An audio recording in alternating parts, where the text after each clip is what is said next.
very good evening to all. Today I am going to discuss latest judgments on Negotiable Instrument Act. Starting with SP Money and Mohan Diary versus Snehata, Langovan 2022 Supreme Court.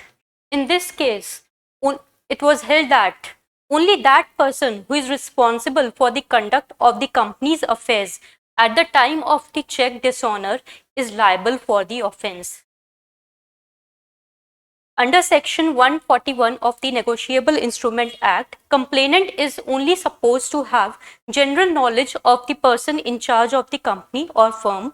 Burden is on the director or a partner to prove their innocence. इस case में ये held किया गया था कि complainant को सिर्फ एक जनरल नॉलेज होनी चाहिए कि who is the in charge of the company. It is upon the director of the firm और company. He has to prove his innocence if he has to claim any exemption. In this, four principles were laid down. One was primary responsible.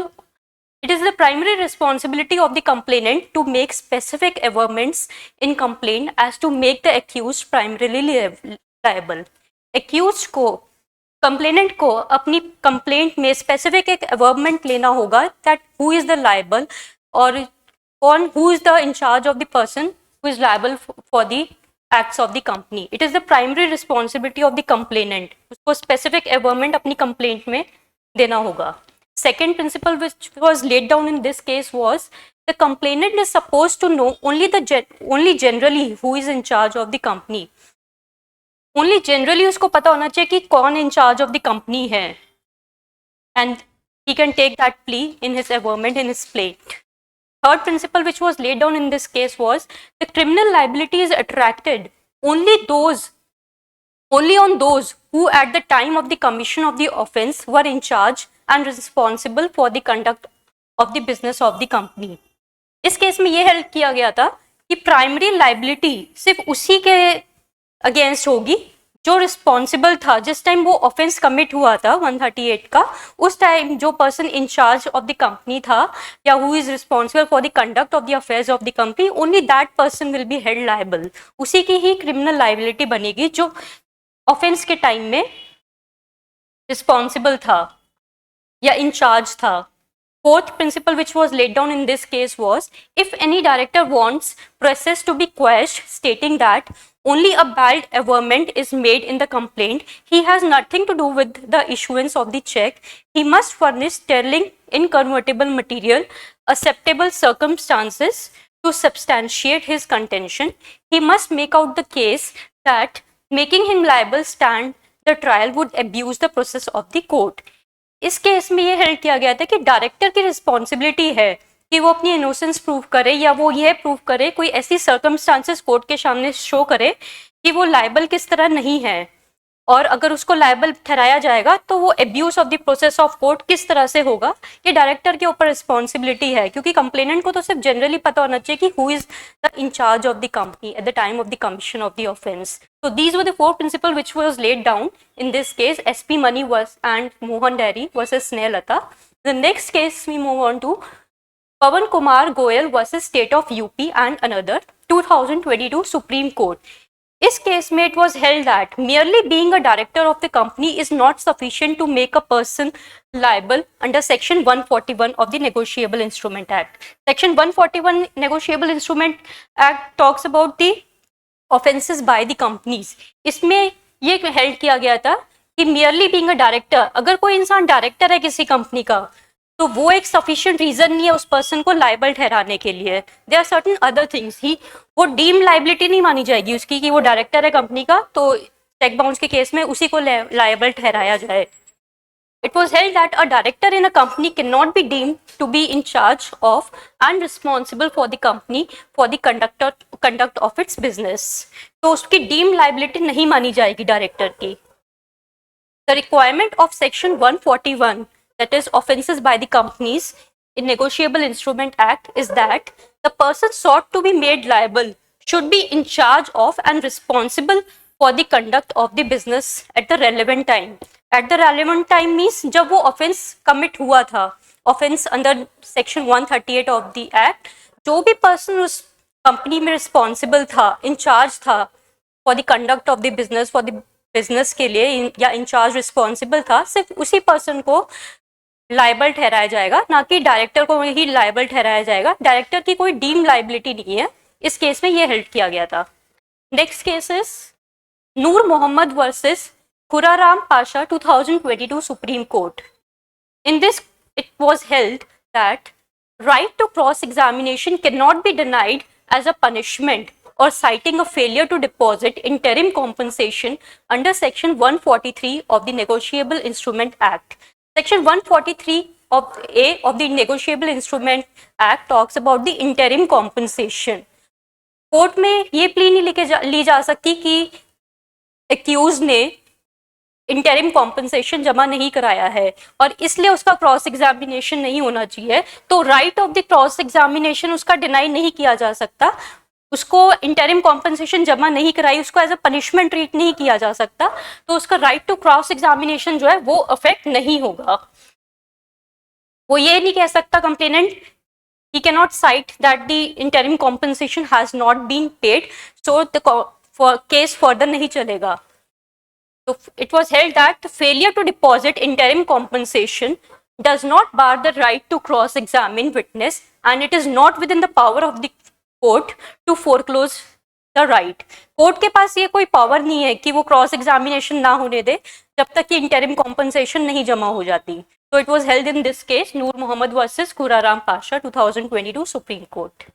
Next case is Dashrath Bhai Trikam Bhai Patel versus Hitesh Mahendra Bhai Patel, 2022 Supreme Court. In this case, it was held that if the drawer of the check pays a part or whole of the sum between the period when the check is drawn and when it is encashed upon maturity, then legally enforceable debt on the date of maturity would not be the sum represented on the check. इस case में ये held किया गया था, suppose कि जब वो check उसने बैंक में प्रेजेंट किया था, तो ड्यूरिंग दैट, और जब वो प्रेजेंट किया गया था और जब वो एनकैश हुआ अपॉन मेच्योरिटी, तो उस बीच का जो ड्यूरेशन है, अगर सपोज किया ड्रॉवर ने कुछ पेमेंट कर दी है, पार्ट पेमेंट की है या फुल पेमेंट की है, तो वो नहीं माना जाएगा कि उस टाइम में मेच्योरिटी के टाइम में कि उसको इतना ही अमाउंट देना है। उस पे चेक पे स्पेसिफिकली एक लिखा जाएगा, एंडोर्स किया जाएगा कि इतना पार्ट पेमेंट या फुल पेमेंट हो चुका है। तो it was held that part payment made after the cheque is drawn, जब चेक ड्रॉ किया गया था और फिर वो कोर्ट में जब वो बैंक में प्रेजेंट किया गया था, तो उसमें एक एंडोर्समेंट होनी चाहिए चेक पर, एज पर section 56 of the negotiable instrument act, कि पार्ट पेमेंट कर दी गई है, तभी वो उतना अमाउंट उसमें से डिडक्ट हो जाएगा। वो जो स्पेसिफिक अमाउंट उस पर चेक ड्रॉ करते टाइम उसमें जो एंटर किया गया था, वो वाला अमाउंट नहीं माना जाएगा, क्योंकि पार्ट पेमेंट तो बीच में हो गई है। No offence under section 138 will be made out if cheque is presented for full payment. अगर वो चेक प्रेजेंट किया गया फुल पेमेंट के लिए और पार्ट पेमेंट हो चुकी है, तो 138 में उसका ऑफेंस नहीं बनेगा। So it was held in this case, no offense under section 138 if check is presented for full payment without endorsing the part payment made by the borrower. अगर borrower ने पार्ट पेमेंट कर दी है, उसमें कुछ amount पे कर दिया है, तो उसमें एक एंडोर्समेंट की जाएगी। अगर वो एंडोर्समेंट नहीं की जाती तो वो 138 के पर्व्यू में नहीं आएगा और वो ऑफेंस नहीं बनेगा। तो सिमिलरली कोर्ट ने यही हेल्ड किया गया था, if the drawer of the cheque pays a part payment भी कर सकता है या whole of the sum between the period when the check is drawn and when it is encashed upon maturity, then legally enforceable debt on the date of maturity, तो legally enforceable जो depth होगा जब maturity पे, would not be the sum represented on the check. अगर suppose किया 10,000 रुपये check पे लिखा था और उसने 2,000 ऑलरेडी पे कर दिए, तो जब तक वो एंडोर्समेंट नहीं होगी 2,000 पे हो चुके हैं, तब तक वो ऑफेंस इसमें नहीं माना जाएगा। तो it was held in this case. Next case is Raja Ram, son of Sri Malu Naidu Truelas versus Marutha Chalam dead through Elas, 2023 Supreme Court. In this case, it was held that hearing a criminal in this hearing a criminal appeal against acquittal के खिलाफ criminal appeal supreme court में challenge की गई थी under section 138 acquittal हुआ था. तो court has held that the scope of interference in appeal against acquittal is limited. इस केस में क्या हुआ था कि सेक्शन 482 सीआरपीसी में हाई कोर्ट ने अपनी इनहेरेंट पावर्स को यूज किया था. तो कोर्ट ने ये सुप्रीम कोर्ट में ये हेल्ड हुआ था कि जो स्कोप ऑफ इंटरफेरेंस है अपील में अगेंस्ट एक्विटल वो एक लिमिटेड है. हाई कोर्ट की पावर जो है लिमिटेड है. The supreme court upheld the acquittal in the section 138 of the Negotiable Instrument Act case, emphasizing the need for the preponderance of the probabilities to challenge the presumption under section 139 of NI Act. Supreme court ने दोबारा से ये वाला rule reiterate किया था. Civil cases में क्या होता है, जो in adjudication of the civil matters it is always based on the preponderance of the probabilities. जबकि एजुडिकेशन जब क्रिमिनल केसेस में होता है तो ये प्रिंसिपल है कि एक्यूज्ड की इनोसेंस प्रिज्यूम की जाएगी until and unless beyond reasonable doubt case proof नहीं हो जाता. तो सेम यही वाला प्रिंसिपल रीआइटरेट करते हुए सुप्रीम कोर्ट ने यह कहा था, applying the principle of the preponderance of the probability the court found that the accused had rebutted the presumption. जो प्रिजम्पशन है 139 एक्ट में in presumption of the holder कि उसको जो चेक दिया गया है वो एक डिस्चार्ज ऑफ द डेब्ट और लाइबिलिटी के लिए दिया गया है, unless and until contrary is proof. तो इस वाले केस में एक्यूज ने कॉन्ट्ररी प्रूफ किया था कि वो किस तरह से लाइबल नहीं है. तो court found that accused had rebutted the presumption and was therefore entitled to benefit of doubt. तो एक्यूज को क्या हुआ था इस वाले केस में, बेनिफिट ऑफ डाउट मिल गया था, क्योंकि जो 139 की प्रिजम्पशन है against the holder of the cheque in favour of the holder of the cheque उसको उसने रिबर्ट कर दिया था एक्यूज ने, तो उसको बेनिफिट ऑफ डाउट मिल गया था. तो कोर्ट ने ये वाला प्रिंसिपल कोट करते हुए हेल्ड किया था, and therefore he is entitled to benefit of doubt. The scope of interference in the appeal against acquittal is limited. जो हाई कोर्ट का जो स्कोप है अपील में इंटरफेयर करने का बहुत ही लिमिटेड है. Until and unless the high court under section 482 cannot interfere with the finding of the acquittal recorded by the learned trial court unless it finds the appreciation of the evidence is perverse.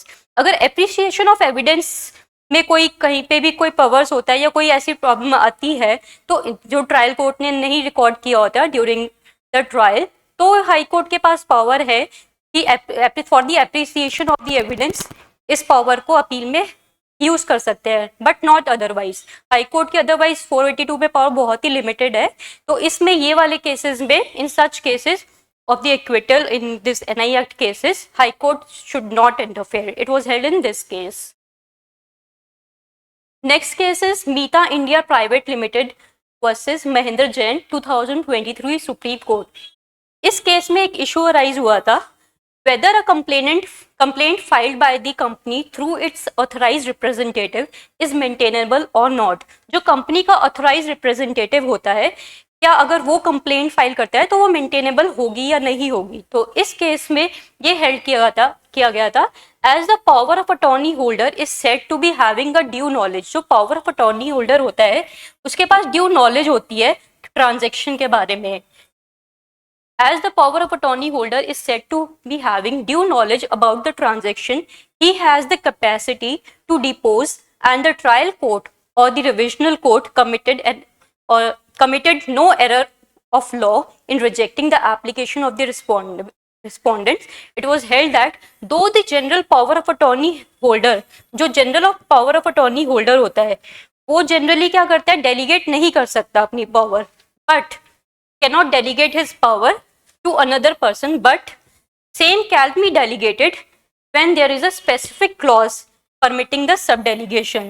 इस case में subdelegation को ध्यान रखते हुए ये held किया गया था कि पावर ऑफ अटॉर्नी होल्डर के पास जनरली पावर नहीं होती अपनी पावर डेलीगेट करने के लिए, बट अगर कोई ऐसा स्पेसिफिक क्लॉज है तो in that case he has the power to sub delegate his power. Further, the use of the words to appoint counsels or special attorney does not only refer to appointment of the counsel, but of the special attorneys other than the council as well. वही held किया गया था कि special attorney का अगर नाम लिया गया है तो उसमें other than the council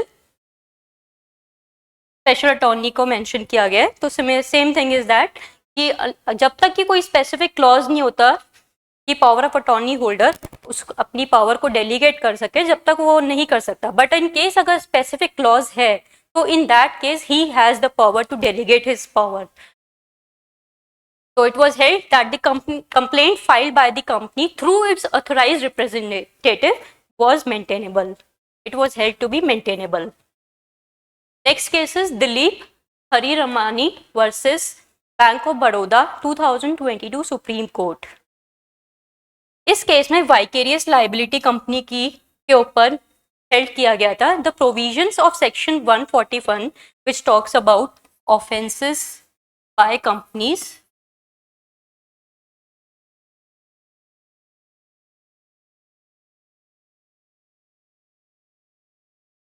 The provisions of section 141 imposes vicarious liability by deeming fiction which presupposes and requires the commission of the offence by the company or the firm.